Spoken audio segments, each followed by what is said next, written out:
মই সাক্ষী দিওঁ যে আল্লাহৰ বাহিৰে আন কোনো মাবুদ নাই। হজৰত মুহাম্মদ সাল্লাল্লাহু আলাইহি ওয়াসাল্লাম আল্লাহৰ বান্দা আৰু ৰাসূল। মোৰ মৰমৰ মা ভনী আৰু ভাই বন্ধুসকল, আসসালামু আলাইকুম ওয়া ৰাহমাতুল্লাহি ওয়া বাৰাকাতুহু। প্ৰিয় বন্ধুসকল, আজি আপোনালোকৰ ওচৰলৈ আৰু এটা নতুন ভিডিঅ' লৈ উপস্থিত হৈছোঁ। আশা কৰিছোঁ ভিডিঅ'টো আপোনালোকে কোনো ধৰণৰ স্কিপ নকৰাকৈ শেষ পৰ্যন্ত চাব। আজিৰ ভিডিঅ'টোত আমি যৌন শক্তি দীৰ্ঘকাললৈ অটুট ৰখাৰ তদবিৰৰ বিষয়ে আলোচনা কৰিম। যৌন শক্তি দীৰ্ঘকাললৈ অটুট ৰখাৰ তদবিৰবোৰ এনেধৰণৰ: 1.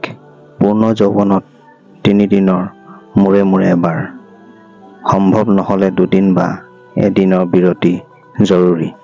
এৰাতি বা এদিনত একাধিকবাৰ সংগম অনুচিত। অধিক সংগমৰ ফলত হোৱা শক্তি ক্ষয়ৰ কথা প্ৰথম অৱস্থাত গম পোৱা নাযায়, কিন্তু পৰৱৰ্তী কালত ইয়াৰ ক্ষতিপূৰণ নহয়গৈ। ভৰা পেটত সংগম স্বাস্থ্য আৰু সম্ভাৱ্য সন্তানৰ বাবে ক্ষতিকৰ। 2. স্বামী স্ত্ৰী একেখন বিচনাত একেলগে শুলে প্ৰত্যেক নিশাতে পৰস্পৰৰ স্পৰ্শত যৌন উত্তেজনা অহাটো স্বাভাৱিক আৰু তেনে অৱস্থাত সংগমৰ পৰা বিৰত থকা সকলোৰে পক্ষে সম্ভৱ নহয়। সেয়ে স্বামী স্ত্ৰীৰ শোৱা বিচনা পৃথক হোৱা উচিত।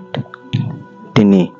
স্ত্ৰীৰ সহবাসৰ সময়ত চিত হৈ আসন গ্ৰহণ কৰাটোৱেই হ'ল সৰ্বোত্তম আৰু স্বাভাৱিক আসন।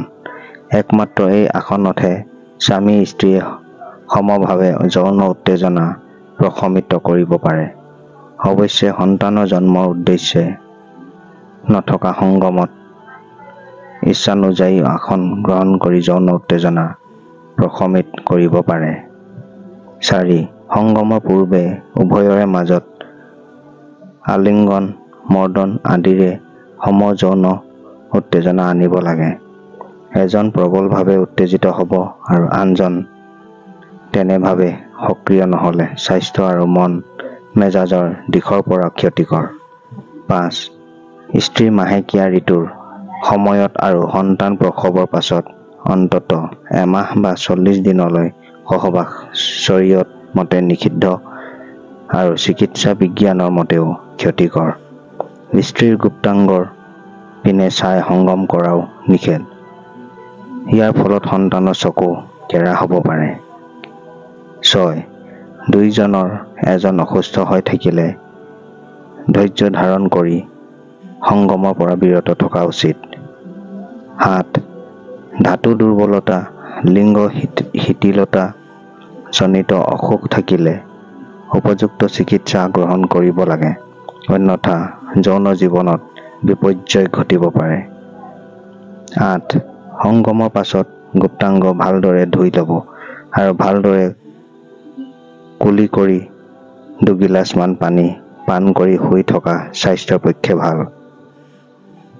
কাৰণ সংগমৰ পাছত বেছিকৈ পানী পান কৰিলে শুই উঠাৰ পাছত পেচাবৰ বেগ বাঢ়িব আৰু ইয়াৰ ফলত মূত্ৰথলীত জমা হৈ থকা বৃক্ক কণিকবোৰ পেচাবৰ লগত বাহিৰ হৈ যাব। 9. প্ৰত্যেক সংগমৰ পাছতেই শৰীৰ অপবিত্ৰ হিচাপে গণ্য হয়, সেয়ে সংগমৰ পাছত গা ধোৱা শৰীয়ত মতে জৰুৰী। 10. যি সংগম অকল যৌন উত্তেজনা প্ৰশমিত কৰাৰ বাবে হয়, য'ত গৰ্ভধাৰণৰ ইচ্ছা বা পৰিকল্পনা নাথাকে, তেনে সংগম কৰোঁতে স্ত্ৰীৰ প্ৰত্যেক ঋতুৰ পাছত হোৱা গৰ্ভধাৰণৰ দিন তথা ক্ষণবোৰ চিনাক্ত কৰি বা জানি সেইদিনা তথা ক্ষণবোৰ বাদ দি সংগম কৰিব লাগে। যদি সেই দিন তথা ক্ষণবোৰ জনা নাথাকে বা জনা থাকিলেও সংগমৰ ইচ্ছা প্ৰবল হয়, তেন্তে প্ৰাকৃতিকভাৱে উদ্ভাৱিত অথবা সহজ প্ৰযুক্তিগত উপায় অৱলম্বন কৰিব পাৰে। 11. গৰ্ভাৱস্থাত সংগম কৰা বিপজ্জনক। সন্তানৰ অংগহানি হ'ব পাৰে, সেয়ে তেনে অৱস্থাত সংগম কৰিলে স্ত্ৰীৰ গৰ্ভাশয়ত যাতে গধুৰ হেঁচা নপৰে তালৈ লক্ষ্য ৰাখিব। প্ৰিয় বন্ধুসকল, আজিৰ ভিডিঅ'টো ইমানে আছিল। পৰৱৰ্তী আকৌ এটি নতুন ভিডিঅ' লৈ আপোনালোকৰ মাজত উপস্থিত হ'ম। আজিৰ ভিডিঅ'টো যদি আপোনালোকৰ ভাল লাগিছে তেন্তে এটা লাইক কৰি দিব। বেছিকৈ চাবৰ খাতিৰত ভিডিঅ'টো শ্বেয়াৰ কৰি দিব। মোৰ চেনেল ইছলামিক চাবাক ছাবস্ক্ৰাইব কৰি দিব।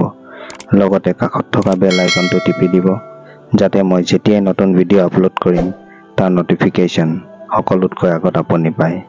আসসালামু আলাইকুম, আল্লাহ হাফিজ।